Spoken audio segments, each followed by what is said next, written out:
Hey everybody, how you doing? Welcome to Effective Marketing TV. I'm Todd Woods, your host. We're going to be talking right now about what is marketing. How is it defined? I know for a lot of people that don't have much experience in marketing, a new business owner or someone new to a marketing department, kind of get freaked out a little bit. I mean, there's this aura, almost a sacred aura around marketing, and I'm just going to help you break through that a little bit here with this episode. But to do so, I'd like to share a story with you, which I like to teach in stories. My brother Mark and I wanted to give my dad a great Father's Day present a few years ago. He wanted some garage door cabinets for his garage here in Phoenix, Arizona. And so he was living out of state at the time and going back and forth. And I had a guy named Jim something, couldn't remember his last name, that actually did my garage door cabinets. And he did a great deal. I referred him to my neighbors. He did a great job, great work, gave me a great price, and I wanted to use him, but it had been several years since I had used him and his company. Couldn't find him anywhere. I Googled his name. Once I figured out his last name, I looked it up in the Yellow Pages Online, whatever it was, could not find him. And my main assignment from my brother Mark and I was to find this guy and get him to give us a quote. So we weren't in a huge hurry, so we thought we'd watch for the coupons coming through Money Mail or Valpak, and so on and so forth. And yes, they do work. Watch our segment on that. But one day Mark called me and said, "Hey, Todd, write this number down. I'm driving." And so I did. He said, "I just drove by this van that said we do garage door cabinets." So there I was, and I called the number right away. And someone on the other end of the phone said, "Hello," some woman, and I'm like, "Oh, I must have misdialed. I thought I was dialing a garage door company." And she goes, "Oh yeah, that's my husband's company. Just a minute, Jim." And a few minutes later, here appears Jim, the garage door guy, and it was the guy that I was looking for originally. And I'm like, "Jim, do you remember me?" And I explained who I was and what street I lived on, and I mean, it was so unprofessional. And I know the guy can grow his business more and can do better, but just is so close-minded at marketing. He goes, "Yeah, I don't market, I just go by word of mouth." And I go, "Well, at this rate, buddy, you just about lost our sale because we were going to go to somebody else and just happened to see your truck." So what is marketing? Marketing is everything that we do. It's any and all contact anyone has with any part of our company. It's the image that we project. It's how we answer the phone, and that's why I brought that example up.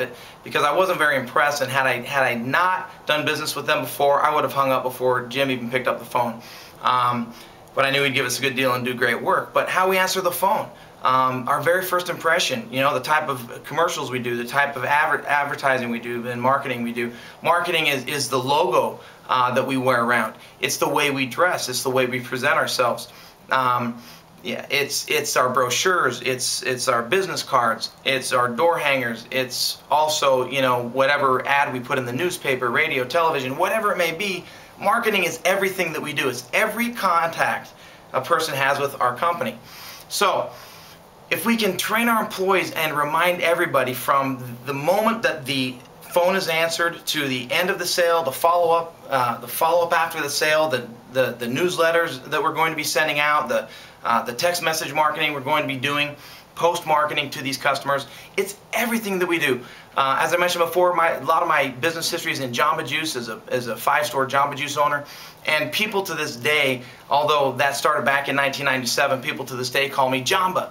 And two of my best friends refer to me as Jamba. When we're in a business setting or a friendly setting, whatever it may be, and they're introducing me to somebody, they say, "Yeah, that's my friend Jamba." I actually had my best friend forget my name because the people are always thrown off by that. They're like, "Jamba?" And then I have to say it's Todd, and remind my best friend what my name is. Why is that? Because I wore Jamba Juice stuff everywhere I went, every single day. My wife got tired of it. I was always wearing either a white polo with the Jamba Juice logo or a black polo with the Jamba Juice logo. Everywhere I went, my hat, if I had a hat on, it had a logo. And so it would strike up conversation. It worked. It was marketing. And since marketing is any contact we have with any part of the public or the public, any part of contact with our company, I wanted to make sure that we were seen. So I decided to appease the wife, and we got a lot of different shirts, and I had the logo just sewn on there, because it was so important that everywhere we went and anyone I talked to, so before the days of the big wrapped vehicles, and that's really big now, and I highly recommend it if you're in any kind of a business, is get a vehicle that you drive wrapped. You can watch our video on the do's and don'ts when you're wrapping your vehicle. But I got these fruit stickers and Jamba all over my truck. Everyone knew who I was. And I don't say that to say, hey, I'm great. I say that because everyone needs to know who you are. On the way home from work or an appointment, you stop by the grocery store. If you are wearing your logo, someone undoubtedly will ask, hey, what is that? What is that company? And so marketing is everything that we do.